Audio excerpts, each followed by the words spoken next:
आप सुन रहे हैं बोलता साहित्य विद रवि यादव और मैं हूं रवि यादव यानी नीली शर्ट वाला बाबू।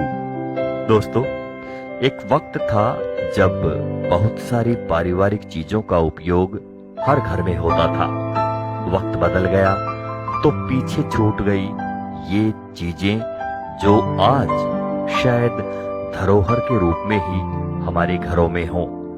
आज मैं आपको राजेंद्र यादव आजाद अहीर जी द्वारा लिखित एक लेख सुना रहा हूं और उन्होंने अपने इस लेख में हमारी उसी विरासत की याद दिलाती एक चीज का वर्णन किया है, उसके बारे में लिखा है जो किसी वक्त हर घर में हुआ करती थी। जी हां, मैं बात कर रहा हूं चंगेरी की।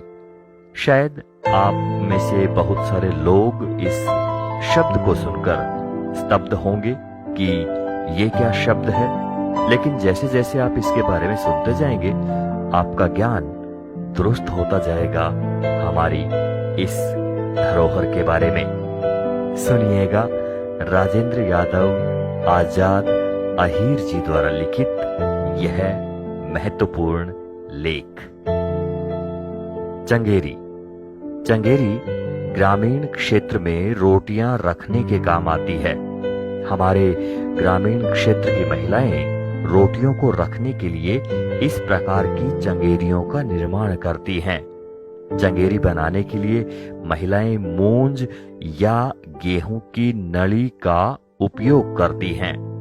मूंज या गेहूं की नलियों से घेरे बनाती हुई रंग बिरंगे धागे या गोटे से सिलाई करती हुई ग्रामीण महिलाएं इन चंगेरियों का निर्माण करती थी। चंगेरी बनाने के लिए सर्वप्रथम महिलाएं मूंज या गेहूं की नलियां लेती हैं, फिर उन्हें धीरे धीरे गोलाई से बनाती हुई धागे से सीलती हुई गोटा या फिर रंगीन धागा उपयोग करते हुए गोल गोल लपेटते हुए धीरे धीरे 4 या 6 इंच ऊंची चंगेरियों का निर्माण करती हैं।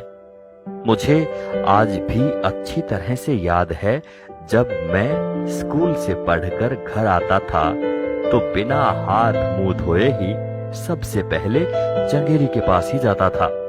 अलमारी से चंगेरी निकाल उसमें से रोटी निकालते हुए फिर घी या चटनी के साथ ठंडी रोटियां खाता था।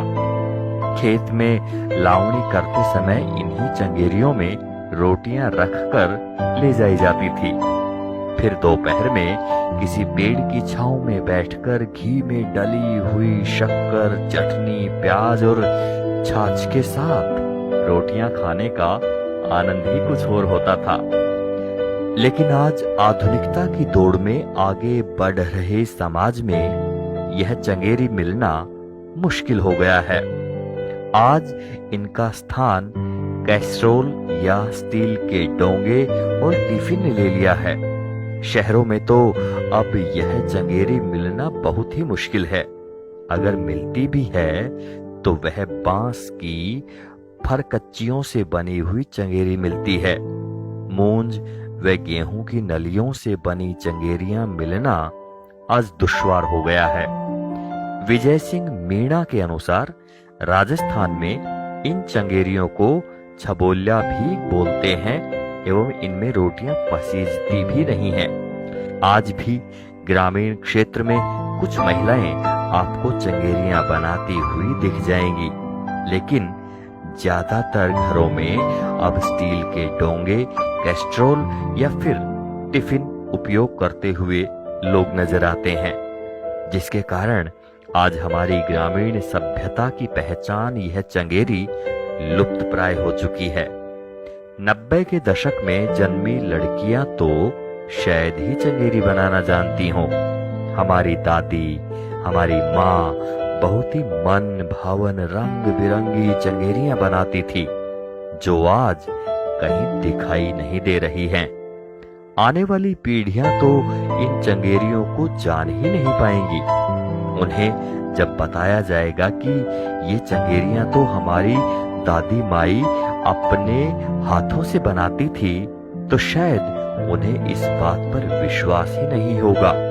अगर ग्रामीण महिलाएं एक सामूहिक समूह बनाकर इन रंग बिरंगी चंगेरियों का निर्माण करना शुरू करें तो यह एक लघु उद्योग का दर्जा भी पा सकती हैं और वे अपना अच्छा व्यवसाय भी कर सकती हैं। जोहार अहीर। दोस्तों, अभी आप सुन रहे थे राजेंद्र यादव आजाद अहीर जी द्वारा लिखित यह लेख, जिसमें चंगेरियों का जिक्र किया गया है। अब मैं आप सभी से एक निवेदन करना चाहूंगा। देखिए, हमारी परंपराओं से जुड़ी या हमारी धरोहर के रूप में जुड़ी चीजों के बारे में आपको भी जानकारी तो है, लेकिन वो जानकारी सिर्फ आप तक रह गई है। तो मैं निवेदन ये कर रहा हूं कि यदि आपके घर में चंगेरी हो तो आप उसकी फोटो लें और इस पोस्ट के बाद जो कमेंट बॉक्स होगा उसमें आप अपना कमेंट करें उस फोटो के रूप में, या आपको इन चंगेरियों से संबंधित कुछ और याद आता हो तो आप उसके बारे में भी थोड़ा सा लिखें। ये इसलिए आवश्यक समझता हूं मैं कि हमने और आपने तो वो वक्त देखा था जब इन चंगेरियों को बनाया जाता था और इनका उपयोग भी किया जाता था, लेकिन आज के समय के जो बच्चे हैं, जो न्यू जनरेशन है, उसको भी कम से कम हमारी इस धरोहर के बारे में, इस उपयोगी वस्तु के बारे में पता तो होना ही चाहिए। जहां तक मैं जानता हूं, ब्याह में, शादी में, किसी के यहाँ लड़का या लड़की होने पर छूछक में ये चंगेरियां तोहफे के रूप में दी जाती थी और इनका उपयोग भी होता था। मैं जानता हूं कि मेरे घर में भी अगर मैं ढूंढने की कोशिश करूंगा तो मुझे चंगेरी मिल जाएगी। तो आइए इस सारगर्भित पोस्ट को समझते हुए आप अपने कमेंट बॉक्स में अपने घर में रखी चंगेरियों की फोटो लेंगे और कमेंट में पोस्ट करेंगे।